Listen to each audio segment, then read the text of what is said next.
Tengan todos muy buenos días, amados hermanos. Dios les bendiga y les invito en esta mañana a abrir sus Biblias en este glorioso domingo de resurrección. En Primera de Corintios, capítulo 15, el capítulo 15 de Primera Corintios nos habla, hermanos míos, de la resurrección, no solo de Jesús, pero lo que enseña la Escritura acerca de la resurrección de todos aquellos que en Él creen. Estaremos en los versículos, hermanos, 20 a 26. En realidad estaremos tomando diferentes versículos de Primera de Corintios, pero el sermón está estructurado para estar entre el versículo 20 y el versículo 26. Dice así la palabra de Dios. Mas ahora Cristo ha resucitado de los muertos, primicias de los que durmieron es hecho. Porque por cuanto la muerte entró por un hombre, también por un hombre la resurrección de los muertos. Porque así como en Adán todos mueren, también en Cristo todos serán vivificados, pero cada uno en su debido orden. Cristo, las primicias; luego, los que son de Cristo en su venida; luego, el fin, cuando entregue el reino al Dios y Padre, cuando haya suprimido todo dominio, toda autoridad y potencia. Porque preciso es que Él reine hasta que haya puesto a todos sus enemigos debajo de sus pies. Y el postrer enemigo que será destruido es la muerte. Oremos, amados hermanos. Señor y Padre, te damos las gracias, Señor mío, por este precioso domingo que nos has dado. Gracias, Señor, por el privilegio de que podemos reunirnos en tu nombre, Señor, a festejar, Señor, a gloriarnos en que no solo nos diste a tu Hijo, lo pusiste en la cruz, murió y fue sepultado, Señor, sino que lo levantaste con poder y gloria, Señor, vivo de entre los muertos, nuestro Salvador que vive y reina por siempre. Padre mío, te pedimos por el poder de tu Espíritu, Señor, que pongas en nuestro corazón, Señor, el anhelo, la esperanza, el deseo, Señor, las ansias de poder reencontrarnos con nuestro Salvador vivo en nuestros cuerpos resucitados un día. Te lo pedimos en el nombre de tu Hijo Jesús. Amén. Pueden tomar asiento, amados hermanos.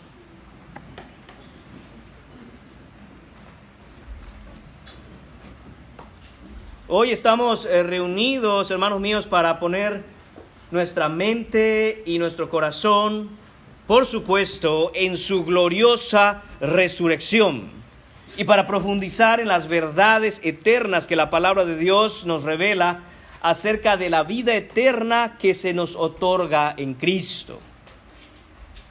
En los versículos que acabamos de leer, hermanos, el apóstol Pablo expone el papel fundamental de la resurrección de Cristo para asegurar nuestra esperanza de resurrección.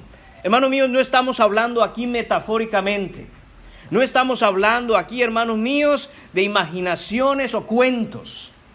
Es triste que en gran parte del pueblo evangélico se desconozca la enseñanza bíblica contenida en el mismo evangelio referente a nuestra resurrección como creyentes. La resurrección de Cristo. Algunos consideran la resurrección del Mesías como un mito. Otros piensan que es una leyenda. Muchos piensan que es un relato supersticioso. Y hay quienes afirman que, a fin de cuentas, es irrelevante si la resurrección fue real o no. Pues lo importante es aquello que comunica. La resurrección, dicen, es un símbolo y una metáfora de transformación, de cambio y de esperanza. Es una ilusión de optimismo en medio de la tragedia y pesadez de una vida siempre llena de aflicciones. Y en ese sentido, algunos creen que la resurrección debe valorarse por su utilización práctica. Es decir, si esa creencia te hace sentir mejor, entonces, pues qué bueno, créela. Pero nada más lejos de la verdad amados hermanos. La resurrección de Cristo es un hecho histórico y como hecho histórico asegura la resurrección en el día postrero de todo aquel que en Él cree. Quiero hacer esto completa y plenamente personal. Si estás aquí sentado en esta mañana y tú has creído en Jesucristo, te has arrepentido de tus pecados, has venido a nacer de nuevo por el poder del Espíritu, hermano mío, hermana mía, aunque la tumba sea cerrada sobre tu cadáver, vas a resucitar un día. Esa es la enseñanza bíblica. Permítame compartirle algunos datos interesantes y al mismo tiempo completamente decepcionantes. La encuesta nacional Scott Rasmussen, llevada a cabo el 20-21 de marzo de 2024, hace algunos días, eso es aquí en los Estados Unidos, encontró que el 70% de los americanos creen en la resurrección de Jesús. La mayoría cree en la resurrección de Jesús en este país. No debe ser distinto, pienso, en los diferentes países de Occidente. Sin embargo, la mayoría de los estadounidenses que declararon ser cristianos no creen que experimentarán una resurrección de sus cuerpos cuando mueran, lo que los pone en total desacuerdo con la enseñanza fundamental del cristianismo bíblico. Los hallazgos de otra encuesta hecha por la Universidad de Ohio sorprendieron y consternaron a algunos de los principales teólogos de este país, ya que parecen poner a los estadounidenses en conflicto directo tanto con el credo niceno como con el credo de los apóstoles y la Biblia misma en cuanto a la unidad de la verdad de lo que la doctrina bíblica enseña. Solo un 36% de los adultos entrevistados por la Universidad de Ohio respondieron sí a la siguiente pregunta: ¿crees que después de morir tu cuerpo físico resucitará algún día? El 54% respondió no creer en una resurrección personal, corporal y física, porque esas cosas son imposibles. El 10% se mostró indeciso, no sabe o nunca había pensado en eso. Hermanos míos, no soy aficionado a las encuestas, sin embargo, creo que esto nos permite conocer cuál es la condición del pueblo de Dios respecto a su conocimiento de la Escritura y su entendimiento de la verdad bíblica. En este caso, en lo que respecta a la resurrección. Solo por estadística, hermano mío, hermana mía, algunos de los que están aquí sentados nunca habían escuchado que una de las piezas fundamentales del Evangelio no solo es que fuimos liberados de la condenación, no solo que el Señor ahora nos ha hecho nacer de nuevo por el Espíritu, sino que además resucitará nuestros cuerpos un día. Hermanos míos, que abramos nuestro corazón y nuestra mente en esta mañana y aprendamos a vivir a la luz del poder transformador de su resurrección y la certeza que trae a nuestra. Que salgamos de aquí, hermanos míos, con unas ansias y un anhelo de que llegue el día en que venga el Señor Jesucristo de nuevo y junto con Él su gran gloria, que levantará a los muertos que esperaron en Él de las tumbas para vivificarlos para siempre. En esta mañana tendremos 4 puntos en los que abordaremos, hermanos míos, esta realidad fundamental, primero, de la resurrección de Cristo y también de las implicaciones que nos permiten tener esa certeza de que todos los creyentes resucitarán con Él, como Él prometió. El punto número 1 en esta mañana está en el versículo 20 de Primera a los Corintios, capítulo 15, y dice el texto: mas ahora Cristo ha resucitado de los muertos. Hermanos y hermanas, fijémonos primero y pongamos nuestra mirada en la magnífica realidad de la resurrección de Cristo. Hermanos míos, estamos hablando aquí de alguien que caminó, que era de carne y hueso, que anduvo, que comió, que se cansó, que lloró, que estuvo con sus discípulos y un día murió. Jesús fue un cadáver, hermanos, y ese cadáver se levantó de entre los muertos para estar vivo nuevamente y de hecho más vivo que antes. De eso estamos hablando aquí. Y aquí reside el fundamento de nuestra fe. Pablo tiene la intención de mostrarnos que esta es la última realidad. No hay otra realidad sino esta. Cristo ha resucitado de los muertos. Cristo está vivo, la tumba vacía, el triunfo sobre la muerte y la victoria obtenida por nuestro Señor resucitado es lo que conforma, hermanos, la realidad en la que este planeta vive.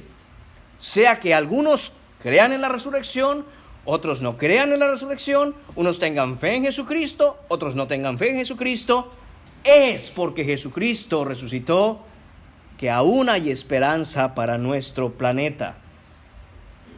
Su resurrección no es un mito ni un mero símbolo. Es un acontecimiento histórico que ha alterado para siempre el curso de la historia humana.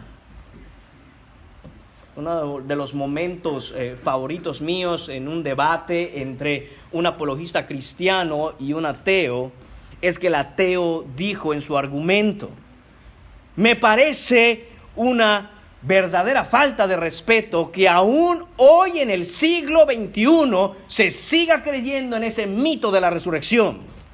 A lo que el apologista le contestó: siglo XXI después de Cristo. Hermanos míos, el Señor partió la historia de la humanidad en dos. Le guste a quien le guste, no le gusta a quien no le guste. Y es así, hermanos míos, como este planeta sigue en su órbita y funcionamiento, por el poder de la resurrección de nuestro Señor. Pablo escribe aquí, hermanos, con el propósito de corregir esta idea de que no hay resurrección de muertos. En la iglesia de los Corintios había metido esta enseñanza, esta idea de que no hay ninguna resurrección de muertos, que eso es imposible. ¿Que a quién se le ocurre pensar que una persona muerta se va a levantar de nuevo y va a vivir? Y esto empezaban a enseñar en las iglesias en Corinto. Que estaba bien tener una fe, que estaba bien comportarse de manera moral. Aún en medio de todos los problemas que tenía la iglesia de los Corintios, ellos percibían que el evangelio tenía algún tipo de enseñanza que valía la pena aprender. Pero que hablemos de resurrección de muertos, eso es otra cosa. Eso es una insensatez. Nadie se levanta de entre los muertos. Y Pablo escribe entonces, hermanos, y claramente y directamente quiere corregir esta mala enseñanza. Pablo nos lleva a través de este capítulo a las consecuencias lógicas si negáramos la resurrección. Si Cristo no resucitó, hermanos míos, la vida no tiene ningún significado. Es lo que va a exponer Pablo en esta carta. Por cuestiones de tiempo no voy a pasar por todos esos versículos, hermanos míos, pero léase, ore al Señor que le dé entendimiento y medite en el capítulo 15 de 1 Corintios y verá lo importante que es entender y creer, tener nuestra convicción y nuestra esperanza en que Cristo verdaderamente resucitó. Hermanos, no hay ningún significado en la vida si Cristo no resucitó.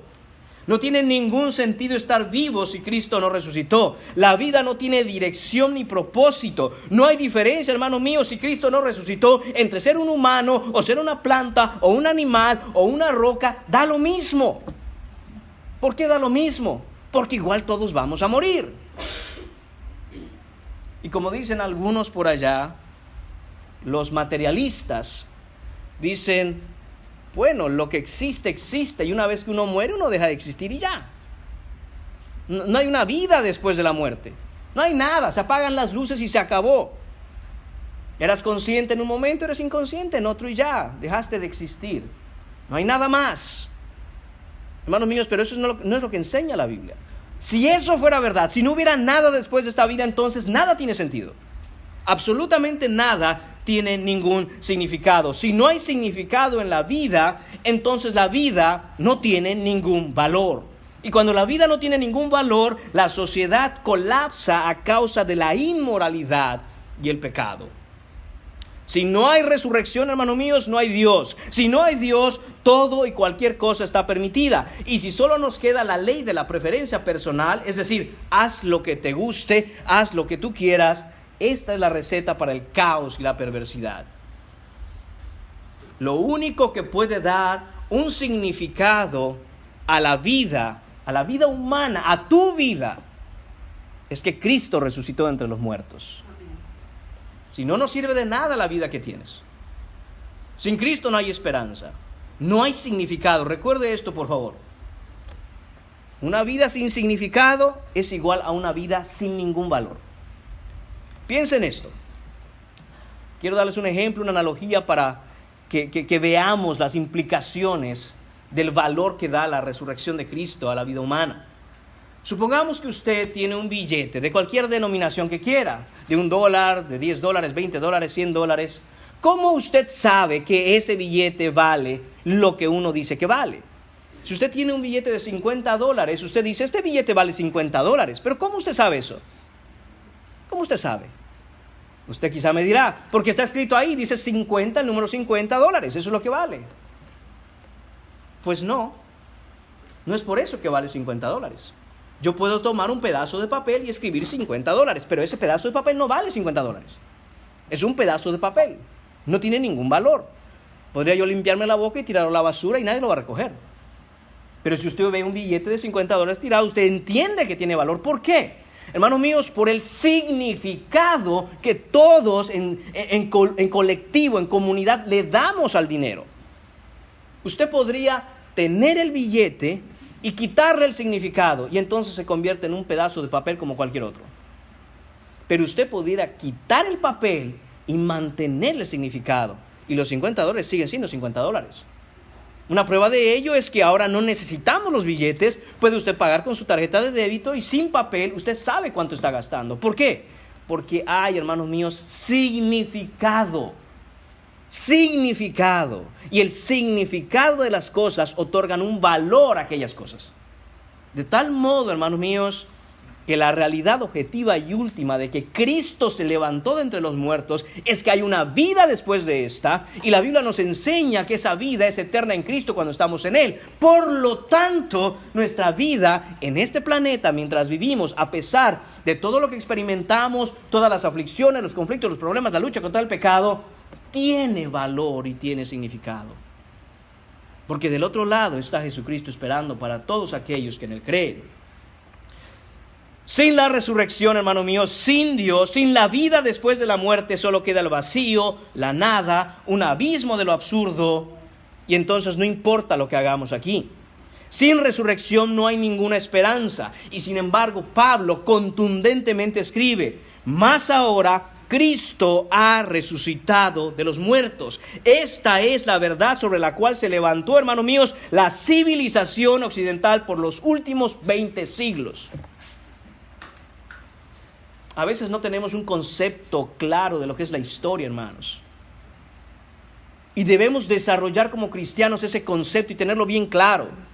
La historia humana no es otra cosa, sino que el plan redentor de Dios para que en el día postrero llegue su Hijo Jesucristo en toda su gloria.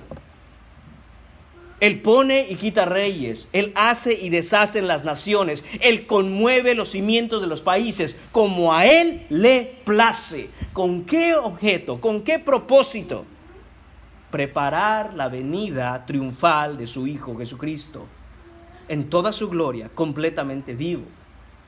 Y a veces, hermanos míos, creemos que la historia se lleva a cabo simple y sencillamente por el deseo, por la voluntad o por las ideas de simples hombres que están en el poder. Ciertamente hay hombres en el poder, pero como dijo Jesucristo a Pilato, no tendrían ningún poder si no fuera porque les fue dado de alto, y darán cuentas por cómo usan ese poder. ¿Cómo sabemos, hermanos míos, que Cristo resucitó? Aquí mismo en la carta primera a los Corintios, en los versículos 5 a 8, leemos lo siguiente.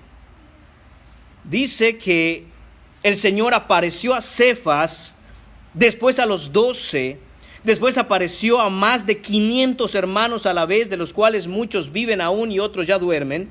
Después apareció a Jacobo, dice Pablo, después a todos los apóstoles, y al último de todos, como a un abortivo, me apareció a mí. Pablo está diciendo, Corintios, no enseñamos fábulas, No enseñamos mitos, no hablamos teorías, creencias religiosas o ningún tipo de filosofía, sino que lo que hemos visto con nuestros propios ojos y hemos palpado, de eso testificamos. Los apóstoles, hermanos míos, vieron al Señor vivo. Los hermanos de la iglesia primitiva compartieron con el Señor Jesucristo vivo después de haber sido sepultado. La resurrección es un evento histórico indubitable. Pero más importante aún, Pablo escribe en los versículos 3 y 4 de este capítulo: porque primeramente os he enseñado lo que asimismo recibí, que Cristo murió por nuestros pecados conforme a las Escrituras, y que fue sepultado, y atención, y que resucitó al tercer día conforme a las Escrituras. Hermanos míos, la resurrección de Jesucristo fue profetizada miles de años antes de que ocurriera.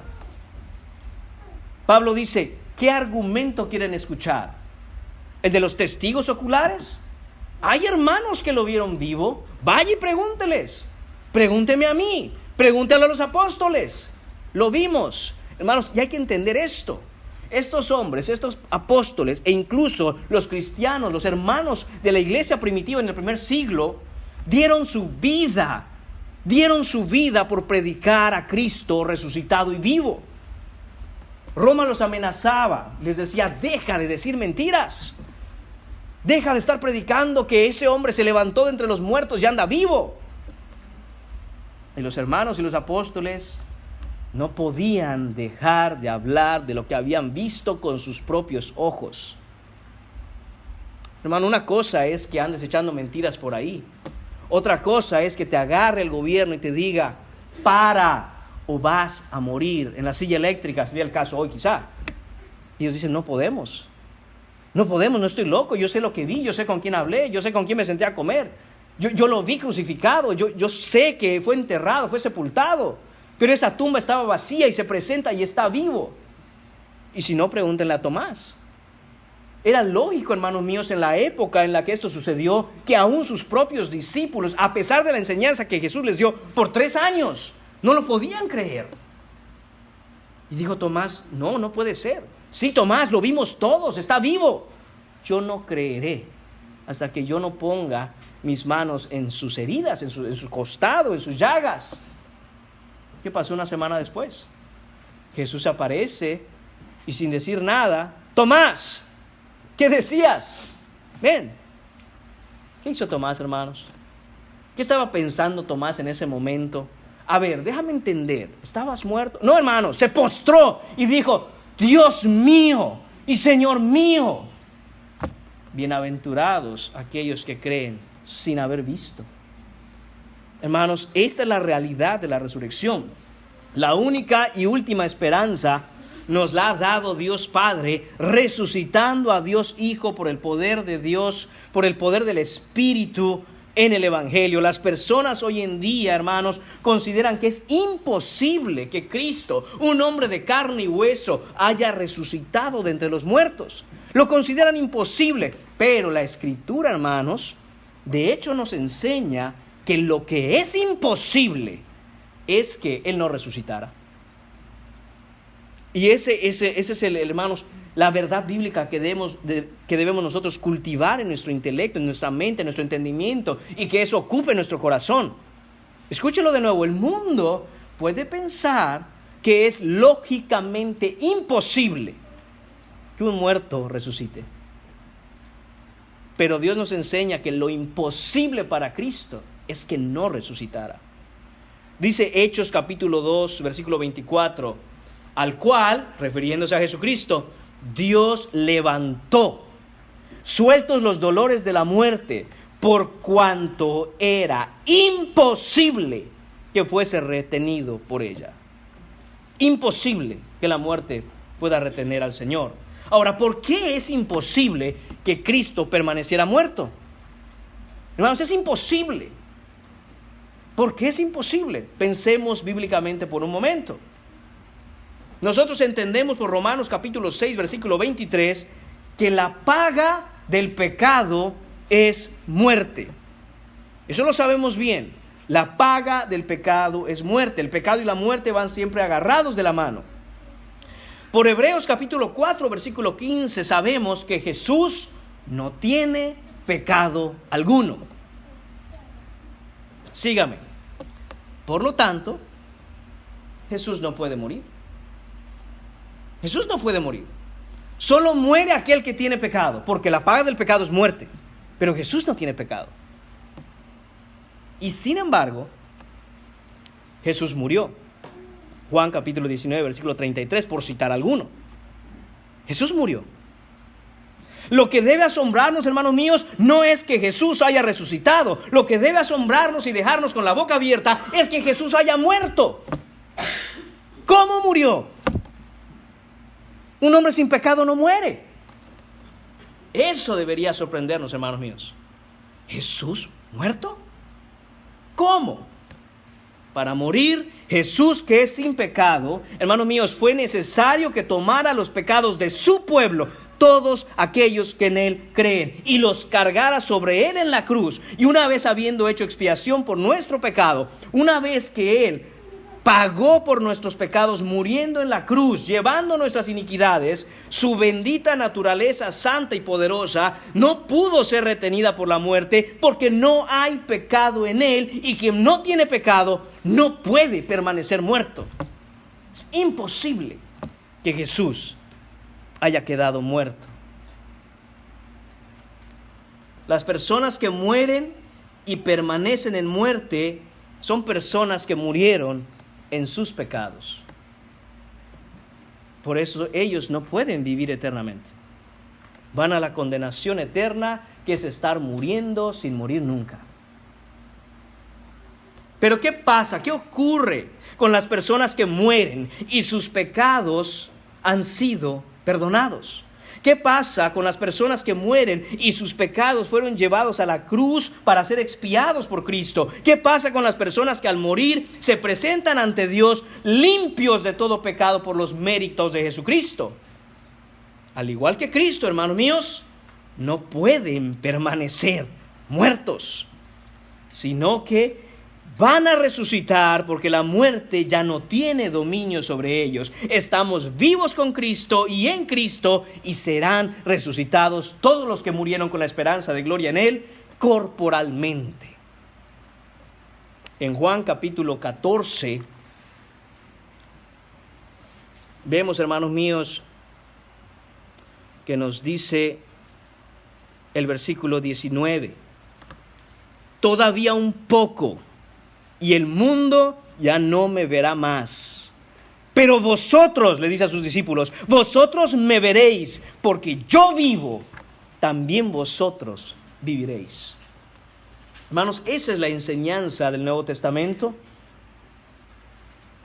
En Primera de Tesalonicenses capítulo 4, versículos 13 a 18 leemos: tampoco queremos, hermanos, que ignoréis acerca de los que duermen, de los que han muerto, para que no os entristezcáis como los otros que no tienen esperanza. Porque si creemos que Jesús murió y resucitó, así también traerá Dios con Jesús a los que durmieron en él. Por lo cual os decimos esto en palabra del Señor, que nosotros que vivimos, que habremos quedado hasta la venida del Señor, no precederemos a los que durmieron, porque el Señor mismo, con voz de mando, con voz de arcángel y con trompeta de Dios, descenderá del cielo, y los muertos en Cristo resucitarán primero. Luego nosotros, los que vivimos, los que hayamos quedado, seremos arrebatados juntamente con ellos en las nubes para recibir al Señor en el aire, y así estaremos siempre con el Señor. Por tanto, alentaos los unos a los otros con estas palabras. Hermanos míos, si ustedes necesitan aliento, si usted necesita aliento, ánimo, fuerza para continuar, piense en la resurrección de Cristo, que garantiza nuestra propia resurrección. Y ya que la resurrección de Cristo es un hecho irrebatible, las consecuencias lógicas que se desprenden de ese hecho y las implicaciones irrevertibles son la ciertísima esperanza y la seguridad plena de que aquel que en él cree tiene vida eterna. Esa vida eterna incluye la resurrección corporal de nuestros cuerpos. Y lo que Pablo hace en esta carta a continuación, hermanos, es explicar cómo esto es la verdad fundamental para todo creyente. De eso va a hablar, hermanos míos. una vez que dejó clara que es imposible la idea de que Jesús no haya resucitado, ahora va a hablar de las implicaciones para nuestra vida como creyentes. Punto número 2, versículos 20, la segunda parte, y el 21, las primicias de la resurrección. Dice el versículo: primicias de los que durmieron es hecho, hablando de Jesucristo, porque por cuanto la muerte entró por un hombre, también por un hombre la resurrección de los muertos. Hermanos míos, al contemplar ese significado bíblico de la resurrección de Cristo, debemos también mirar su papel como primicias de la resurrección final. Esta frase, esta palabra, primicias, se refiere a la práctica agrícola en el antiguo Israel, donde lo que se hacía es que la primera porción de la cosecha se dedicaba a Dios como una ofrenda, lo que significa el comienzo. Esto significa primicias, el comienzo de la cosecha. Bíblicamente, cuando usted lea las primicias, ¿qué significa? Esa ofrenda que se daba a Dios, ese símbolo de el comienzo de la cosecha, y que auguraba la seguridad del resto de la cosecha que estaba por venir. En el contexto de la resurrección de Cristo, hermanos, ser las primicias significa que la resurrección de Jesús es la primera y más importante de su tipo, y que establece el modelo y garantiza la resurrección futura de todos los creyentes. Eso es lo que enseña la palabra. La resurrección de Cristo no es solo un acontecimiento histórico, lo es, ya lo hemos mencionado, pero también es una realidad teológica que tiene importantes implicaciones para los creyentes. Es decir, esa verdad de la palabra de Dios hace que nuestra vida como creyentes sea de una manera específica, que es diferente de la vida de aquel que no tiene a Cristo. Así como Cristo resucitó de entre los muertos en victoria sobre el pecado, hermanos, así también los creyentes resucitarán a vida eterna en Él, en victoria sobre la muerte misma. Hermanos, no es poca cosa lo que hablamos aquí. Estamos hablando de vida y muerte. Y que usted y yo, por la fe en Jesucristo, hemos sido inundados, se nos ha infusionado, si quiere verlo así. Se nos ha otorgado en nuestro ser el poder sobre la muerte y sobre el pecado. Su victoria sobre la muerte asegura que aquellos que están unidos a Él por la fe participarán de su resurrección y experimentarán la plenitud de la vida eterna. Por lo tanto, hermanos, la resurrección de Cristo sirve como garantía de la resurrección de todos los creyentes. Eso es lo que estamos celebrando, eso es lo que estamos recordando, que tenemos garantizada la vida eterna y la resurrección de nuestros cuerpos físicos. En Romanos capítulo 4, versículos 20 a 25, aquí se está hablando de Abraham. Dice, tampoco dudó. ¿Quién no dudó? Abraham. No dudó por incredulidad de la promesa de Dios, sino que se fortaleció en fe, dando gloria a Dios, plenamente convencido. Escuche eso, plenamente convencido. Toda su fe, toda la fe de Abraham, aquella fe que le fue contada por justicia, estaba en esto, hermanos míos, de que era también poderoso Dios para hacer todo lo que había prometido, por lo cual también su fe le fue contada por justicia, y no solamente con respecto a él se escribió que le fue contada, sino también con respecto a nosotros, a quienes ha de ser contada, esto es, a los que creemos en el que levantó de los muertos a Jesús, Señor nuestro, el cual fue entregado por nuestras transgresiones, y atención, y resucitado para nuestra justificación. Si tú no crees en Jesucristo, y si tú no crees, más bien, si tú niegas un hecho histórico, un evento que marcó la historia de la humanidad, porque no es que no lo creas, es que lo niegas. Si tú no crees, si tú niegas esta verdad, no hay justificación para ti. No hay justificación. No hay una manera de que el día que mueras y te des cuenta de que todo esto era verdad, digas, perdón, Señor, es que yo no sabía, es que nadie me explicó, es que nunca me dijiste nada. Hermanos míos, la manera en que Dios le grita a la humanidad completa de que la Escritura es la verdad es que Jesucristo se levantó de entre los muertos con poder. Y que el imperio más poderoso de esa época, el imperio romano, no pudo contra la resurrección de Jesucristo. Un imperio que conquistó gran parte del mundo conocido, si no es que la mayor parte del mundo conocido en esa época, no pudo con un montón de hombres y mujeres que decían: Él está vivo, Él está vivo, y todo aquel que en Él cree no se pierde, mas tiene vida eterna. No fue con armas, no fue con soldados, fue proclamando al Dios y Rey, al Salvador Jesucristo, que el imperio romano cayó, hermanos míos, cayó. ¿Por qué? Por el poder del Evangelio. La resurrección de los creyentes está íntimamente relacionada con la resurrección de Cristo, y su triunfo sobre la tumba garantiza el cumplimiento final de los propósitos redentores de Dios para su pueblo. Y así como las primicias de una cosecha anticipan la abundancia venidera, hermanos, también la resurrección de Cristo anticipa la resurrección de todos los creyentes. Mediante su resurrección, Cristo ha asegurado nuestra esperanza de resurrección, asegurándonos nuestra glorificación futura en Él. En Juan capítulo 11, versículos 25 y 26 leemos: les dijo Jesús: yo soy la resurrección y la vida. El que cree en mí, aunque esté muerto, vivirá.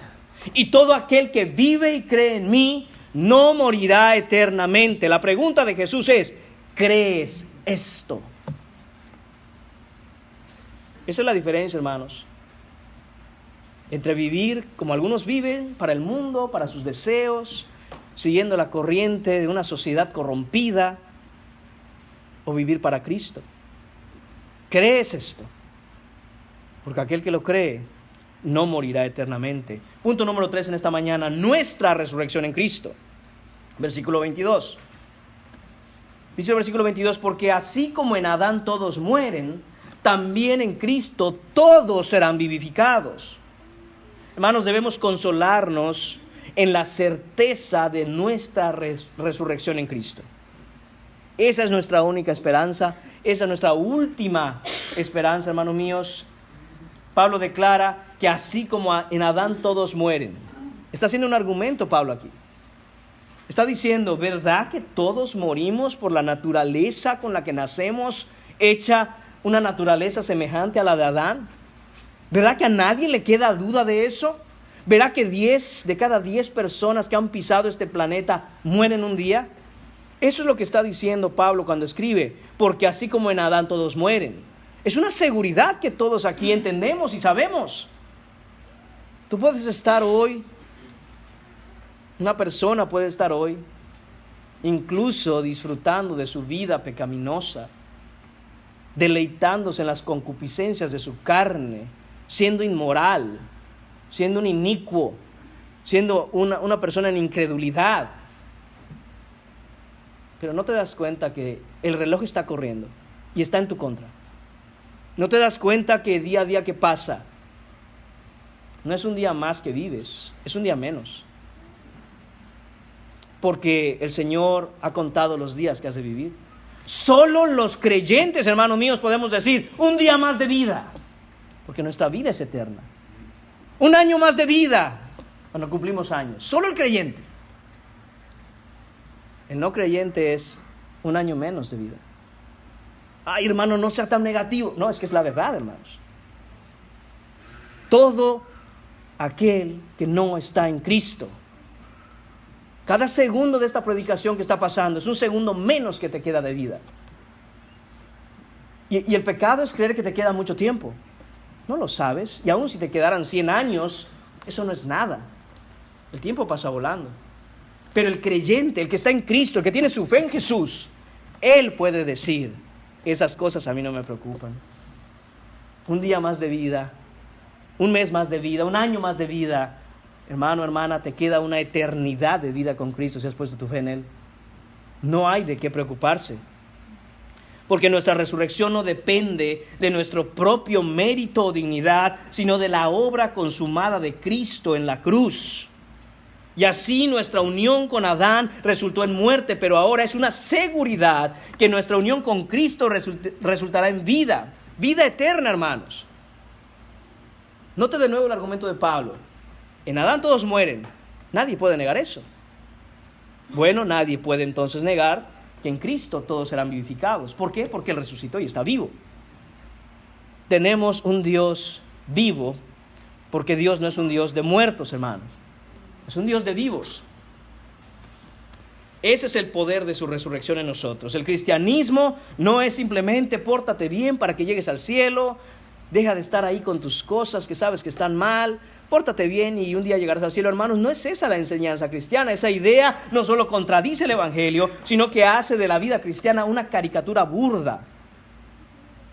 Es un chiste de mal gusto cuando vemos la vida cristiana así. Nunca debemos confundir la esencia del cristianismo auténtico y bíblico. Una idea, hermanos, una enseñanza, una verdad que trasciende el mero comportamiento ético y llega a las profundidades de la redención y asegura la resurrección de nuestros cuerpos. La atención no la debemos poner, hermanos, en nuestros débiles intentos de moralidad, nuestros débiles intentos de portarnos bien, sino en la obra redentora de Cristo y la promesa de la resurrección en Él para la gloria. Sí, hermanos, resurrección corporal, física y material. Un tema del que muchos no hablan. Muchas personas aún tienen la idea de que venir a Cristo, tener fe en Él, ser redimido, ser salvo, es que un día voy a morir y mi alma irá a la gloria y como un fantasma estaré volando por el cielo. Hermanos, eso es caricaturas, eso es, de algún modo entiendo, nuestra cultura ha sido inundada por la enseñanza de la filosofía griega, hermanos, pero no somos griegos, no somos paganos, somos cristianos.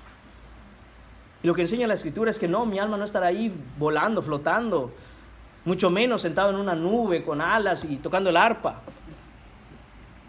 Nuestras almas son redimidas en el Señor y son guardadas en gozo en Él hasta que Él vuelva y nuestros cuerpos sean levantados, y entonces nuestros cuerpos gloriosos serán unidos a nuestras almas y estaremos vivos de nuevo con Él para siempre. Aquí en 1 Corintios 15, versículos 35, 38. Pero alguno dirá, dice Pablo. Pablo sabe lo que la gente está pensando. Es el Espíritu de Dios en Pablo. Pero alguno dirá, ¿cómo resucitarán los muertos? ¿Con qué cuerpo vendrán? Necio, dice Pablo. Lo que tú siembras no se vivifica. Está poniendo un ejemplo que la gente pudiera entender. Si tú agarras una semilla y la siembras, eso que siembras no se vuelve en una semilla gigantesca. ¿Qué es lo que sucede? ¿Qué tiene que morir antes? Si no muere antes, dice Pablo, versículo 37, y lo que siembras no es el cuerpo que ha de salir. Hermanos, todo el mundo sabe que si uno siembra una semilla, digamos, de un árbol de naranja, lo que va a dar ese árbol no son semillas de naranja, va a dar el fruto de la naranja, que viene contenido en la semilla, pero no da semillas el árbol, da el fruto. Dice, lo que siembras no es el cuerpo de lo que ha de salir, sino el grano desnudo, ya sea de trigo o de otro grano. Pero Dios le da el cuerpo como Él quiso, y a cada semilla su propio cuerpo. Lo que está diciendo Pablo aquí es, hermanos, no tengo los detalles de cómo será el cuerpo que tendremos después de que venga el Señor y nos levante de la tumba. Pero una cosa sí sé, no será como este. Será diferente. Déjenme mostrarles 5 cosas que ocurrirán, hermanos, cuando este cuerpo físico, su cuerpo, si usted es cristiano, si usted es cristiana, tendrá cambios, será resucitado por el Señor. Esos cambios se llevarán a cabo en estos cuerpos mortales. Habrá un cambio de naturaleza. 1 Corintios 15, 40. Nos explica Pablo, hay cuerpos celestiales y cuerpos terrenales. Una es la gloria de los celestiales, otra la de los terrenales. Lo que quiere decir, hermanos, que nuestros cuerpos serán transformados a una naturaleza distinta a la que conocemos. Es decir, que no tendrán las limitaciones que tienen ahora. Ahora nuestros cuerpos son limitados. Cuando venga el Señor Jesucristo, Los que estén vivos serán transformados, los que mueran serán levantados de las tumbas. ¿Qué es lo que sucederá con esos cuerpos? Tendrán otra naturaleza, una naturaleza celestial, una naturaleza gloriosa. En Hechos capítulo 8, versículo 39, leemos que Felipe estaba hablando con el eunuco etíope, y que cuando lo bautizó, dice el versículo 39, que subieron del agua y el Espíritu del Señor arrebató a Felipe. Ese mismo arrebató a Felipe es la misma palabra que se utiliza en el pasaje que ya leímos, primero a los Tesalonicenses capítulo 4 versículo 17, que dice que los que hayamos quedado seremos arrebatados juntamente con él. Misma palabra, exactamente la misma. ¿Qué quiere decir? Hermanos míos, Felipe ya no estaba ahí. Salen del agua y el etíope, ¿y Felipe? Felipe ya no está. ¿Y dónde está?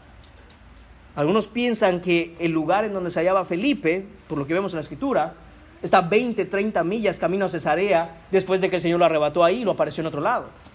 ¿Cómo es eso posible? Hermanos, porque el Señor tiene una relación con su creación de una manera que nosotros no podemos imaginar. El transportarse de un lugar a otro en medio de la creación, como Jesús hacía cuando Él resucitó, es inexplicable para la naturaleza nuestra. Pero para la naturaleza divina eso es algo que es natural en ellos. Él puede hacer esas cosas si Él quiere. Hermanos míos, en Filipenses capítulo 3, versículos 20-21, Pablo escribe: nuestra ciudadanía está en los cielos, de donde también esperamos al Salvador, al Señor Jesucristo, el cual, dice, transformará el cuerpo de la humillación nuestra, es decir, este cuerpo natural, para que sea semejante al cuerpo de la gloria suya, por el poder con el cual también sujeta a sí mismo todas las cosas. Él nos dará un cuerpo de otra naturaleza. Segundo cambio, va a haber un cambio de destino, hermanos. No solo un cambio de naturaleza, sino un cambio en cuanto al destino. Ahí mismo en 1 Corintios capítulo 15, pero ahora el versículo 42 dice: así también es la resurrección de los muertos. Se siembra en corrupción, resucitará en incorrupción. ¿Qué quiere decir, hermanos míos? Que el destino de estos cuerpos que tenemos ahora son la tumba. Ese es el destino. ¿Dónde va usted a poner su cuerpo? No importa dónde lo ponga, están destinados a morirse. Alguien dijo, y no hay mucho que podamos hacer al respecto. A lo que yo digo, no hay nada que podamos hacer al respecto. Nada. Ese es el destino de los cuerpos que tenemos ahora. Pero, hermanos míos, ese destino será cambiado y ahora el destino será la gloria eterna con los nuevos cuerpos que tendremos, con los cuerpos glorificados que el Señor dará a todos sus redimidos. Esos cuerpos ya no estarán destinados a morir en la tumba, sino a morar en vida, esa vida eterna, en gloria juntamente con Él. Tercer cambio, habrá un cambio de apariencia, hermanos. Nuestros cuerpos serán diferentes, los nuestros, pero diferentes. Un cambio de apariencia, y algunos dicen aleluya. Yo lo digo. 1 Corintios capítulo 15, versículo 43, primera parte, dice que se siembran en deshonra, resucitarán en gloria. Un cuerpo que lucirá, que se verá. La apariencia de ese cuerpo será gloriosa. Pensemos, hermanos, en una oruga, por ejemplo. Un gusano que se arrastra en la tierra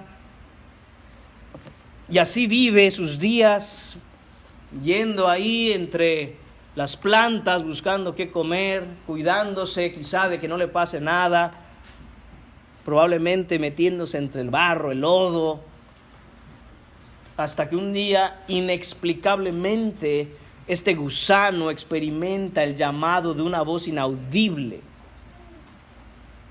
Y sin saber cómo ni por qué, se va convirtiendo en un capullo.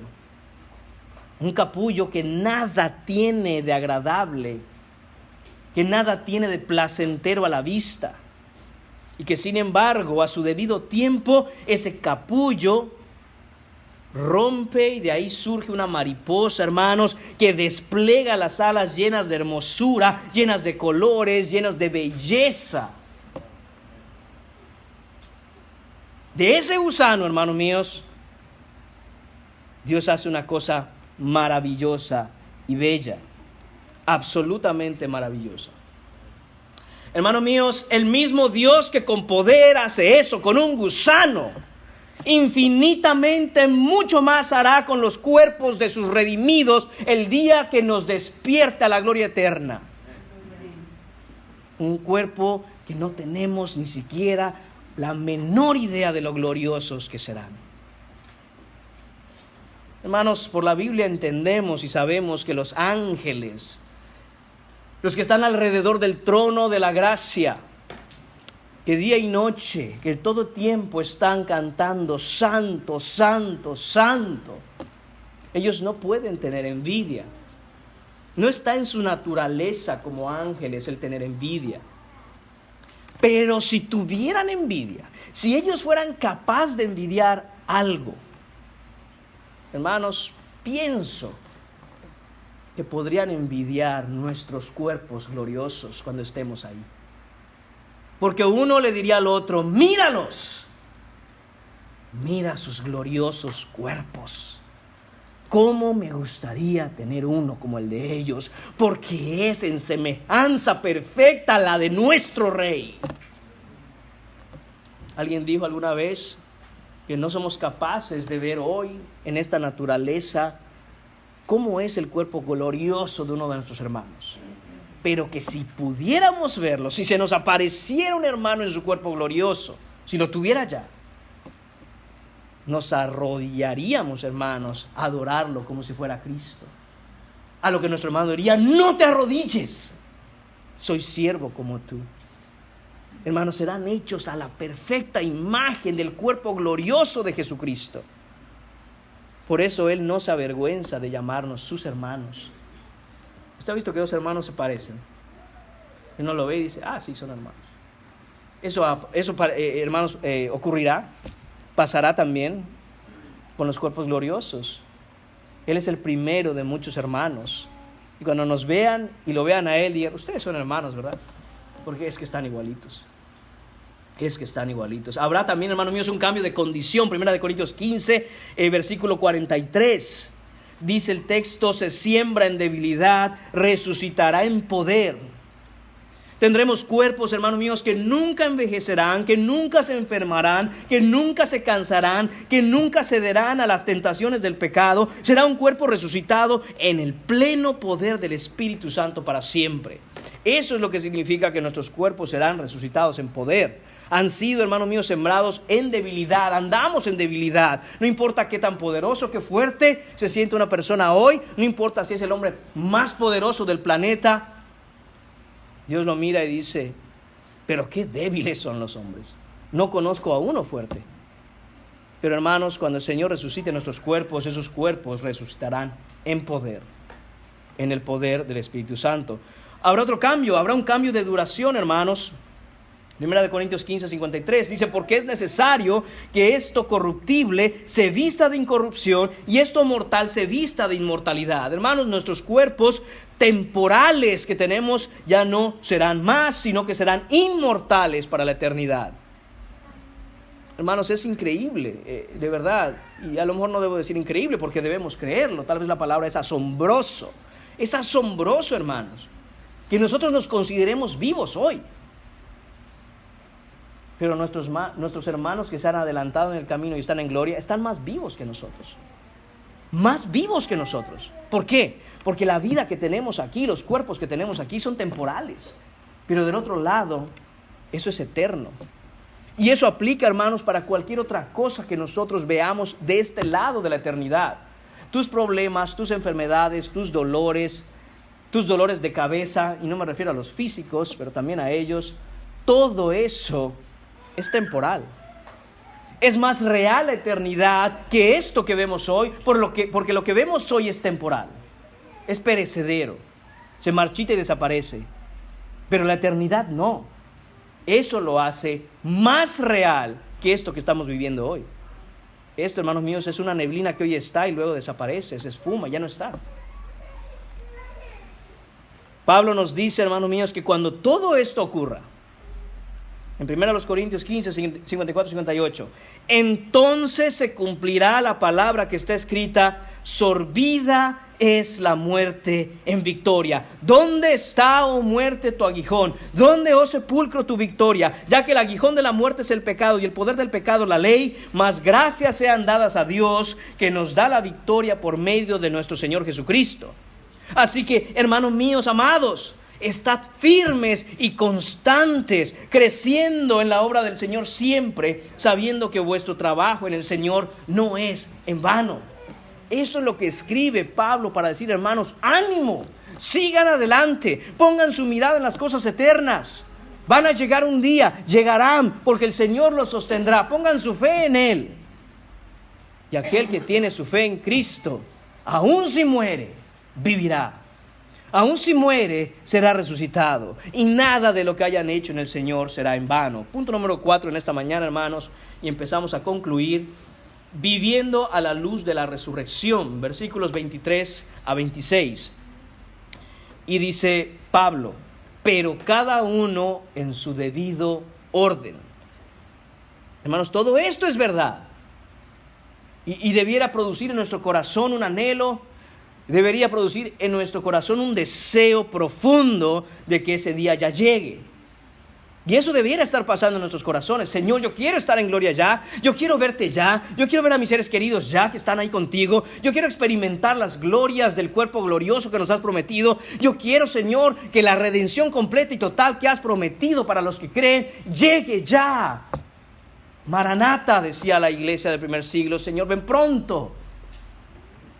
Y Pablo, sabiendo esto, escribe, pero cada uno en su debido orden.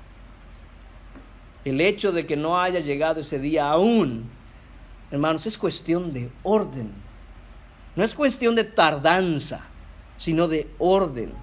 Cristo, las primicias, eso ya ocurrió. Luego los que son de Cristo en su venida, es lo que ocurrirá. Luego el fin. Y escucha lo que dice el Señor. ¿Cuándo será el fin? Muchos creen, hermanos míos, y entiendo, porque una parte de eso está escrito. Muchos creen que el fin será cuando empiecen las catástrofes en el planeta y cuando hayan una serie de diferentes fenómenos astronómicos que van a cambiar el curso de la vida aquí en la Tierra, aquí en el planeta como lo conocemos. Ok, hermano, no nos metamos en eso ahora. Pero mire lo que dice Pablo con respecto al fin. Porque muchos se aterran cuando hablan de los últimos tiempos, los días finales, los segundos antes de la venida de Cristo. Pero no para el creyente. De eso se debe preocupar el incrédulo. Va a ser terrible. Pero escuche lo que dice el Señor a través de Pablo. Luego el fin. ¿Cuándo será el fin, Pablo? Cuando entregue el reino al Dios y Padre, cuando haya suprimido todo dominio, toda autoridad y potencia, porque necesario es que Él reine hasta que haya puesto a todos sus enemigos debajo de sus pies. Hermanos míos, no quedará ni un solo enemigo de Cristo en pie cuando Él vuelva. Todos los pondrá bajo sus pies. Y el postrer enemigo, el último enemigo que el Señor vencerá, el que el Señor destruirá, es la muerte. La muerte misma dejará de existir cuando Él vuelva. Y hermanos, mientras pensamos y reflexionamos sobre la certeza de nuestra resurrección en Cristo, debemos vivir nuestras vidas a la luz de esta gloriosa verdad. No solo debemos pensar en que esto es verdad, sino que debemos entonces reflexionar en cómo vivimos esa verdad el día de hoy.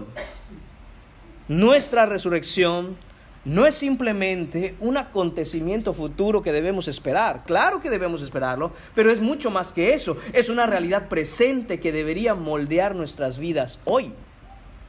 ¿Estás viviendo para la eternidad?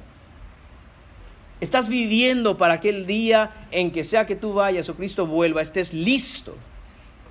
¿O cómo estás viviendo? Debemos caminar en el poder de su resurrección. Debemos vivir como aquellos que han sido redimidos, transformados y destinados a la gloria eterna. Y que nunca perdamos de vista, hermanos, el principio central de nuestra fe, que es la redención de la condenación y la bendita seguridad de la resurrección corporal, asegurada para todos aquellos que en Él creen por la preciosa sangre de Cristo. A manera de conclusión, hermanos, todo esto que hemos hablado hoy, todo esto de la resurrección de Cristo, toda la resurrección de nosotros como creyentes, de nuestros cuerpos físicamente, corporalmente, hermanos míos, que se levantarán el día en que en su gloriosa venida Él haga presencia en la historia humana de nuevo. Dios manda a todo hombre, en todo lugar, que se arrepienta de sus pecados, que se arrepienta de su incredulidad. Él ha establecido un día en que el Cristo al que Él levantó de entre los muertos y lo resucitó, y muchos vieron con sus propios ojos, el mundo entero lo verá un día. Todo ojo le verá. Toda lengua confesará que Él es el Señor. Toda rodilla se doblará. Aún de aquellos que son sus enemigos, aún aquellos que no creen en Cristo, la fuerza se escapará de todo su cuerpo y de todo su ser. Y mientras que los cristianos en adoración se postrarán a su Rey que viene en gloria, los incrédulos caerán postrados porque no tendrán fuerzas para negarlo ni siquiera. Lo único que sus lenguas podrán decir es: Él es el Señor. Así es, como te lo hemos dicho siempre, como te lo hemos predicado siempre. Esa es la realidad. Dios mismo ha presentado las evidencias de su poder y su divinidad al levantarlo de entre los muertos. Y hoy, en nuestra sociedad, se nos pregunta: ¿por qué no se aparece Dios para que creamos en Él? Hermanos, eso ya fue dicho antes. Se dijo en el ministerio de Cristo, se dijo mientras Jesús estaba crucificado a la cruz del Calvario, a lo que Jesús contestó en una ocasión: la generación perversa demanda señal, mas señal no le será dada sino la señal del profeta Jonás. Y así como Jonás estuvo 3 días en el vientre del gran pez, así es necesario que el Hijo del Hombre muera y al tercer día resucite. Y así como Él lo prometió, hermanos míos, así Él se levantó de los muertos, de tal manera que Dios no invita a nadie a recibir a Jesús en su corazón.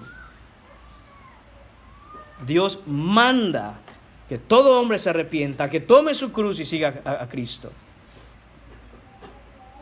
Y hermanos, ese es el llamamiento hoy a la luz de la resurrección de Jesucristo, que todos los que hemos creído en Él, hermanos, llevemos con nosotros la seguridad de nuestra resurrección en Cristo a donde vayamos, que nos aferremos a la verdad de su bendita resurrección y la certeza de que Él traerá consigo la nuestra, que vivamos como aquellos que han resucitado con Cristo en el poder de su Espíritu para proclamar su victoria sobre el pecado y la muerte, y que podamos anticipar ansiosamente el día en que seremos resucitados incorruptibles, transformados a la semejanza de nuestro Señor resucitado. A Él sea la gloria, el honor y la alabanza, ahora y por siempre. Amén, hermanos míos. Oremos.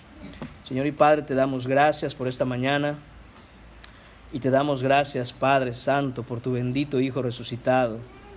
Gracias por darnos con Él y en Él, Señor, no solo, Señor, el perdón de nuestros pecados, Señor, no solo has quitado de sobre nosotros la condenación, no solo, Señor mío, nos has dado vida eterna, vida espiritual, sino también has prometido nuestra propia resurrección, Señor, y darnos un cuerpo en semejanza al cuerpo de la gloria suya. No nos cabe en la cabeza cómo es esto posible, Señor. Pero sabemos por la Escritura, Señor, que lo que debe asombrarnos no es que tu Hijo haya muerto. No solo murió, Señor, sino que se levantó de los muertos, Señor. Porque Él no podía ser retenido por esa tumba, por cuanto en Él no hay ningún pecado. Bendito sea el día en que levantaste a tu Hijo de los muertos, Señor. Gracias te damos, Señor. Ayúdanos a vivir en esa bendita esperanza, Señor, de la vida eterna y la resurrección de nuestros propios cuerpos en Él. Te lo pedimos en el nombre de Jesús. Amén.